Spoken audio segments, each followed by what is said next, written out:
ప్రభునందు ప్రియమైన శ్రోతలకు వందనములు. ఈ పోడ్కాస్ట్ కార్యక్రమం నాకు స్వాగతం. మీ అందరి కొరకు ఈ కార్యక్రమమును ప్రసారం చేయుచున్నాం. విని దైవాశీస్సులు పొందుకోగలరు. ప్రియమైన శ్రోతలకు మన ప్రభువైన యేసుక్రీస్తు నామములో శుభోదయం. ఈ ఉదయకాలము దేవుని సన్నిధిలో వాక్యము ధ్యానించుదాం. Walk with God. ప్రతిదినం దేవునితో నడిచే విధానాన్ని ఈ వారం రోజులు మీ మధ్యన పంచుకోవడానికి సిద్ధపడుతూ ఉన్నాను.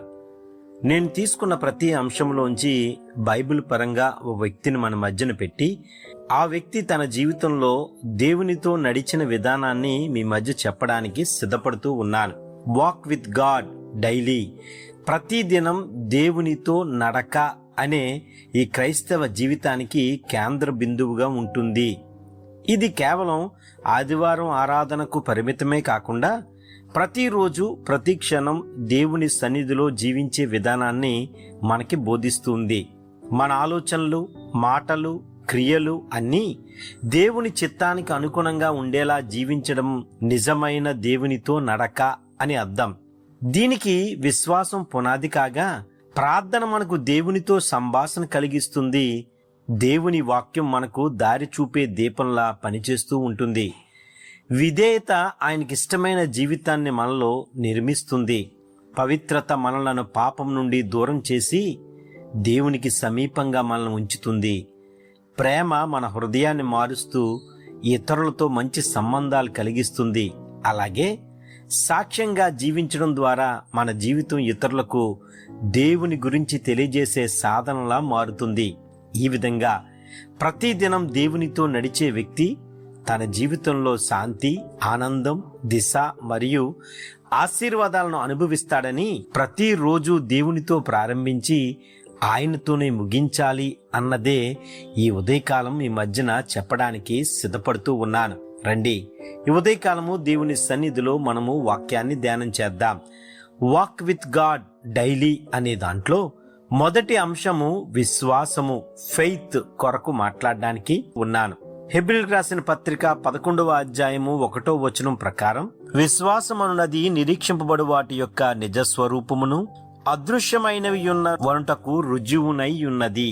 నిజంగా దేవుడు ఈ వాక్యము ద్వారా విశ్వాసము మనలో ఉంటే మనము దేవునితో నడవడానికి ఒక మంచి మార్గంగా మనకు ఉంటుంది అనే విషయాన్ని దేవుడు ఈ ఉదయకాలం మనకి వాక్యము ద్వారా బోధించడానికి సిద్ధపడుతూ ఉన్నాడు. మన క్రైస్తవ జీవితానికి పునాది విశ్వాసమే. దేవుణ్ణి చూడకపోయినా ఆయనపై నమ్మకం ఉంచడం ఎంతో ముఖ్యం.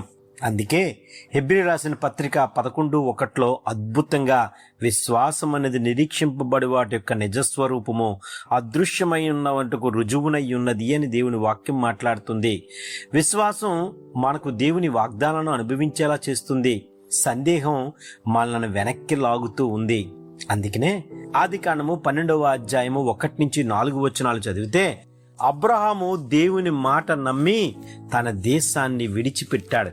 అద్భుతంగా దేవుని మాట ఎప్పుడైతే నమ్మాడో, దేవుని మాట ఎప్పుడైతే విన్నాడో దేవుడు అద్భుతంగా అతన్ని దీవించాడు. ఆదికాండము 12వ అధ్యాయము 1-4 వచనాలు.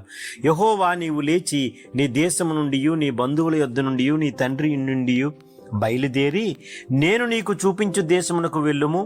నిన్ను గొప్ప జనముగా చేసి నిన్ను ఆశీర్వదించి నీ నామమును గొప్ప చేయుదును. నీవు ఆశీర్వాదముగా నుందువు.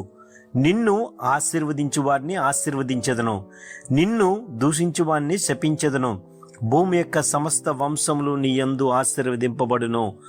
అబ్రహాముతో అనగా యెహోవా అతని చెప్పిన ప్రకారము అబ్రాము వెళ్ళెను. లోతు అతనితో కూడా వెళ్ళెను. అబ్రాము ఆరాము నుండి బయలుదేరినప్పుడు 75 ఏండ్లు ఈడుగలవాడై ఉండెను. అద్భుతంగా ఆ వయసులో దేవుని నమ్మి దేవుని మాట విని ఆశీర్వాదాలు పొందాడు. ప్రియమైన వాళ్ళారా, ప్రతిరోజు దేవుని వాగ్దానాలు చదవాలి. సందేహాల కన్నా విశ్వాసాన్ని ఎంచుకోవాలి. ఫలితమేంటో తెలుసా? దేవుని ఆశీర్వాదాలు, సమాధానం, బలమైన ఈ లోక జీవితంలో మనం స్థిరపడడానికి దేవుడు అవకాశం ఇస్తాడు. ముగింపుగా విశ్వాసం లేకుండా దేవునికి ఇష్టలుగా ఉండుట అసాధ్యము. హెబ్రీయులకు రాసిన పత్రిక 11:6 ఉన్న ఈ కార్యక్రమమును గూర్చి మీ సలహాలు మరియు మీ ప్రార్థనా అవసరతల కొరకు మమ్మను సంప్రదించవలసిన మా ఫోన్ నంబర్ 9480585039 మరియు ఈమెయిల్ ఐడి info@fibaonline.org. మా ఫోన్ నంబర్ మరొకసారి 9480585039. Email ID info@fibaonline.org.